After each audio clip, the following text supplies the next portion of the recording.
John, first competitive game of the season out the way. Left it a bit late there. Yeah, but this game lasts 90 minutes and it doesn't matter how long it takes, you know. Started the game really well, a really good goal for Tom. A bullet header from a set play, and we could have scored before that.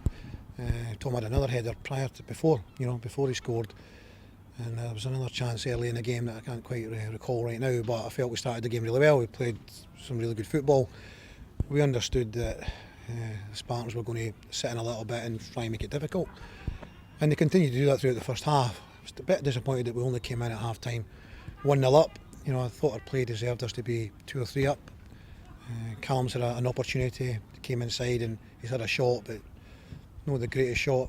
The goalkeeper, saved it easily, and Ola had a kind of attempt on his left foot that again he probably should have done better with. They caused problems from long throws, from free kicks. We probably gave away a little bit too many of them. But they're a big side, they're a big tall side, well organised team, and difficult to break through. But all credit to our players for continuing to play the right way, continuing to try and get through them and get round them, and we got our rewards at the death. I mean, in the second half I felt Alfie should have scored. His shots blocked on the line or very close to the line. Ross McIver's got on the end of a cross, I think it was Callum that put it in.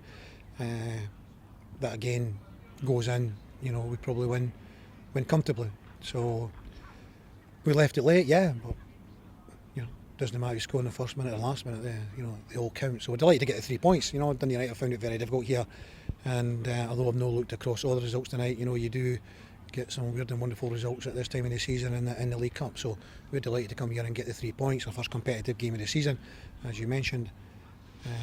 So we're off to a good start. I think the goal obviously gave them a bit of a boost, perhaps a little bit contentious and a little bit harsh on Sam Long, who I felt actually had a really good game. Sam was excellent. He was absolutely different class. He didn't have an awful lot of shots to save. I don't think he had any shots to save that I can recall. But what he did do, he came from cross balls. He was very brave. He was coming into bodies. He was punching balls. He was taking balls. And I thought he was excellent at that all night. His distribution's really good. I'm sure we'll see more of that to come. I think he's very unlucky. He's so brave to take the ball, and then his momentum takes him. I don't know if it's into the player or the player goes into him and it breaks, and obviously they've got a chance to stick it into an empty net. So it was a bit of a blow at the time, but they were dangerous. They were dangerous from, as I say, long throws, free kicks, corner kicks, which we dealt with most of them, but unfortunately we just didn't deal with that one because Sam's not really had much to do regarding saving shots. You mentioned the other results in the group as well. Can confirm that Partick Thistle beat Dundee United, so I think they're top of the group with 5 points, and we've obviously got 3 points after one game. That's right. Early days, but a good opportunity now to go to Firhill on Saturday and go top of the group. Yeah, well, we've got to look at it like that. We've got to be positive. We've got to, there's no point in going if you don't think you can go and get 3 points. They are sitting top of the group. So I think that shows that although they've lost a few players, they're still managing to get results. Firhill, never easy to go there either. But we look forward to going there. Yeah, we look forward to going there on the back of tonight. A completely different game.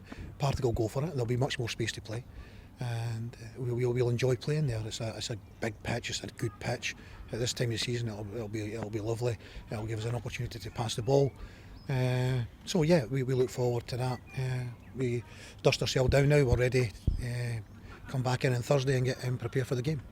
A few omissions from the matchday squad today. Are you able to give us an update on the situation there? Yeah. So we had 2 players suspended. Gary Oliver was suspended from getting sent off against Dundee in the League Cup last season, and Jordan Allen was suspended. So Jordan Allen, we finally found out this morning, that he actually got a 3-game ban. Which was 2 games immediate, which was the playoff game and this game, and he's got a further game to sit out in the Annan game, the first game of the season. Jordan was sent off for Clyde prior to him coming to us, and so they added another game on to what was a 2-game ban when you get 2 games for the offence that he committed against Airdrie. but they added on another game for his disciplinary record, which probably needs to have a little bit of a look at. According to Jordan, he only had 2 yellow cards and he got sent off. He got sent off for 2 yellow cards. It's not like it was, serious football play or anything, really bad. So maybe there's something to be looked at there. Nicky missed out for the same reason that he missed out against Bonnyrigg. His groin came back up, and that's why he didn't come out in the second half on Saturday against Arbroath. He told us at half time that he was feeling it, and we just immediately took him off because the plan was to play the whole game against Arbroath. So Nicky's got this groin. We're hoping it's going to settle down. We can't have this stop-start, so we really need to get it right. Liam Henderson is getting better. This calf, he's had a calf injury, came back from the close season injury with a calf. He got back into training, trained a little bit, played in a bounce game against St Johnstone, and it flared up again. So it's a kind of like similar situation to Nicky there.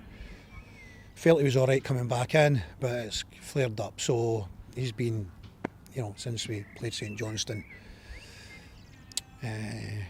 he's been getting rehabilitation to come back. Aidan Nesbitt is very, very similar. It's the same kind of story. On the first day of pre-season training, he'd done something to his calf. Wasn't what we felt was something serious. And then we give him rehab, and then he plays for 20 minutes against Motherwell, and it goes again. So he's a little bit further behind. Liam, we're hoping, can do full training on Thursday. I think that's the plan. I might be a step ahead. I really need to check that with Rachel, our physiotherapist. But I think that's what's in my mind. So that's where we are with regards to the players that are missing, unless you know something I don't. Don't think so. Good. Just to clear up another wee little thing, just in case someone's seen Christoph Berra tonight helping us out. Christoph's actually a good friend. Christoph came into Hearts when he left school, and I was coaching Christoph through the youth teams until he got himself into the first team. I moved on to Raith Rovers, and Christoph moved on to Wolves, and then we've kept in touch over the years. And then so much that I took him to Raith Rovers 2 or 3 years ago. So we're good friends. He was looking to get into coaching, management in the longer term, and he was going to come to the game tonight and watch the game, and ask if he fancies coming along and taking the defenders and the warm-ups, and that's basically it. We're not in a position to employ a new coach. We don't have any money to do that at all, so that's not going to be in the equation. Christoph very much on a voluntary coming along. He's helping us, and we're kind of helping him because he would have been twirling his thumbs tonight or sitting in the stand. So it's a win-win on both sides, just to clear that up. Thank you for clearing that up, John, and thank you for your time. Congratulations on the win. Thank you.